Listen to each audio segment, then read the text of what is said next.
Assalamualaikum warahmatullahi wabarakatuh. Di sini saya akan mempresentasikan tentang hasil dan pembahasan.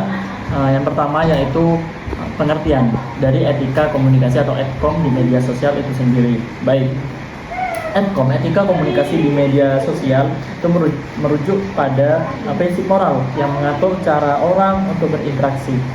Di dalam dunia medsos, itu etika ini bertujuan untuk membangun interaksi yang positif, sopan, tutur kata yang lembut, dan juga bertanggung jawab tentunya. Medsos memberikan kebebasan di dalam berkomunikasi dan juga memberikan kebebasan ini dalam berimbang juga tentang norma etika di dalamnya untuk menjaga keharmonisan dan relasi sosial. Medsos menyediakan wadah bagi individu untuk mengekspresikan pendapat dan informasi. Namun kebebasan ini seringkali disalahgunakan. Contohnya penyebaran hoax dan ujaran kebencian di berbagai platform menunjukkan perlunya kesadaran akan etika komunikasi utamanya di media sosial. Komunikasi di media sosial sering mempengaruhi citra individu serta perusahaan. Oleh karena itu, pengguna harus memahami efek dari setiap pesan yang mereka sampaikan ataupun mereka kirimkan. Baik, selanjutnya yang nomor 2. Ketentuan hukum bermuamalah di media sosial tentunya. Baik, di dalam ketentuan ini, hukum bermuamalah di medsos ini, di sini yang pertama itu medsos sebagai sarana yang diperbolehkan atau di sini hanya mubah gitu. Menurut perspektif agama Islam, media sosial dianggap sebagai salah satu alat komunikasi yang diperbolehkan secara prinsip atau mubah. Manfaat besar bisa dirasakan dari penggunaan. Baik, selanjutnya pengaruh media sosial terhadap komunikasi. Nah, media sosial telah mengubah cara bicara kita berkomunikasi secara signifikan. Nah, kecepatan penyebaran informasi melalui media sosial ini memberikan kesempatan bagi pengguna untuk terlibat dalam diskusi secara langsung.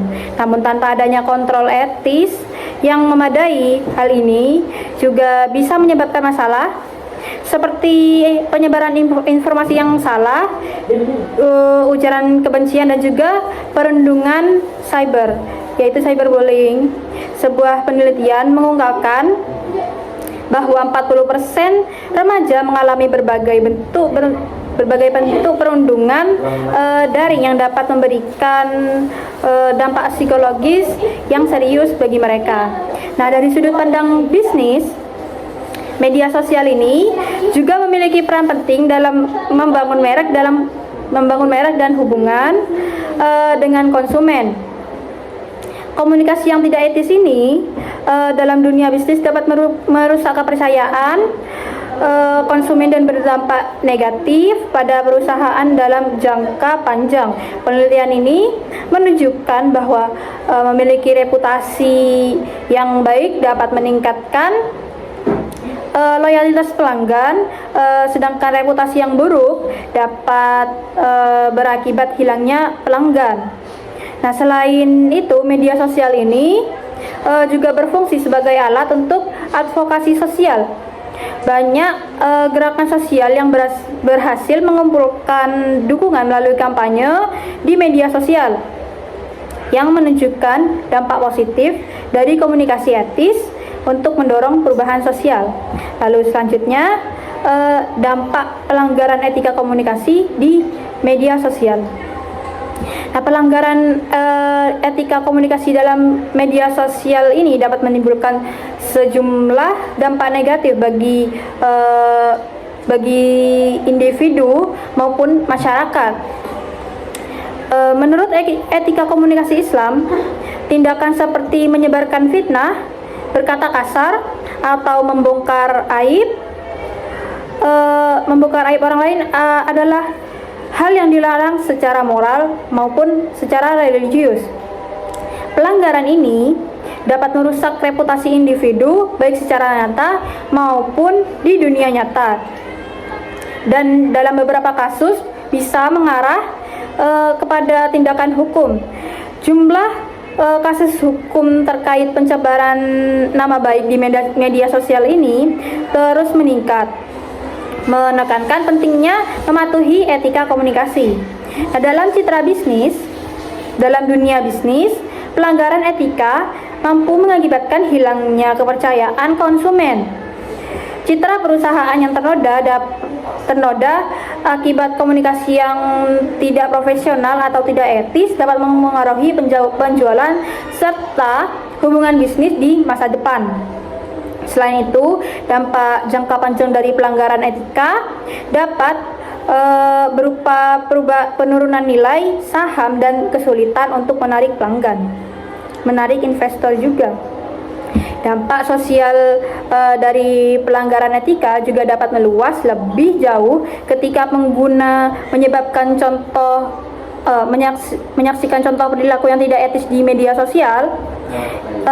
Hal ini bisa menyebabkan norma sosial yang lebih rendah serta memengaruhi tindakan orang lain. Hal ini dapat menyebabkan menurunnya kualitas interaksi sosial secara keseluruhan, terciptanya lingkungan yang tidak baik dan tidak mendukung dapat menjadi berbahaya. Lalu selanjutnya dilanjutkan oleh rekan saya.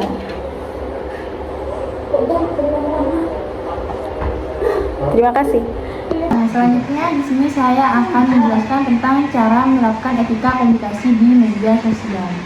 Nah, di sini tuh dibagi menjadi 5. Yang pertama itu berpikir sebelum membagikan informasi. Jadi pengguna media sosial itu perlu merenungkan dampak dari setiap postingan atau komentar.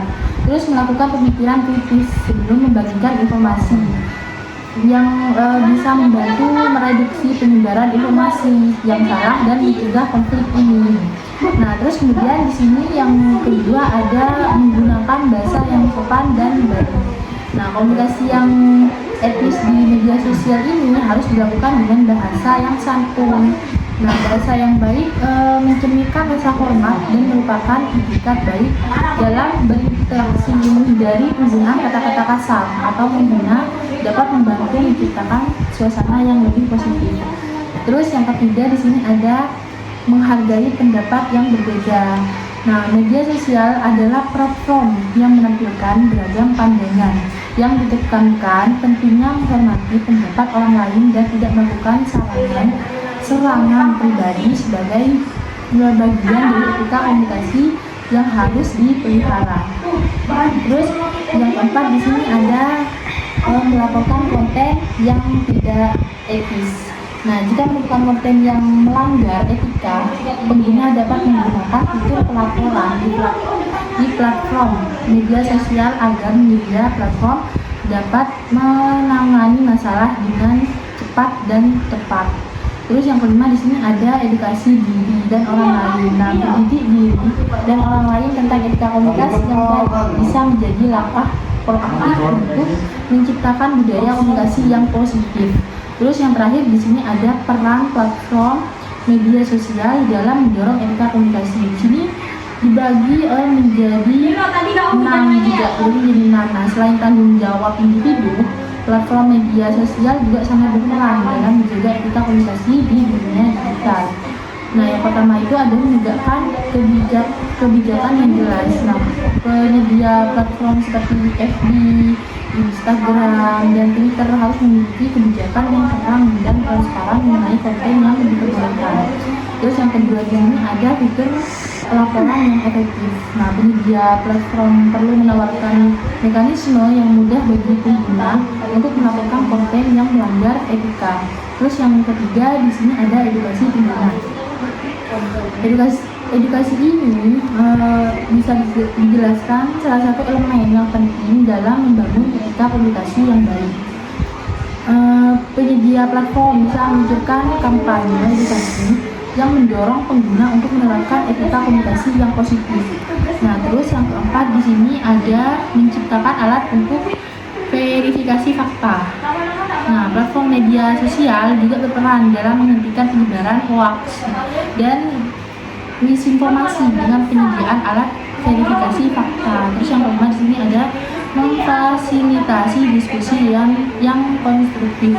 Nah, platform media sosial juga bisa mendukung etika komunikasi dengan menciptakan fitur yang memfasilitasi memfasilitasi diskusi yang lebih konstruktif. Misalnya itu mereka bisa menyediakan ruang untuk dialog terbuka di mana pengguna dapat saling berdiskusi dengan penuh rasa hormat dan membagikan perspektif yang moderasi yang baik dapat menjadi tempat yang aman bagi pengguna untuk bertukar ide dan berdebat secara sehat.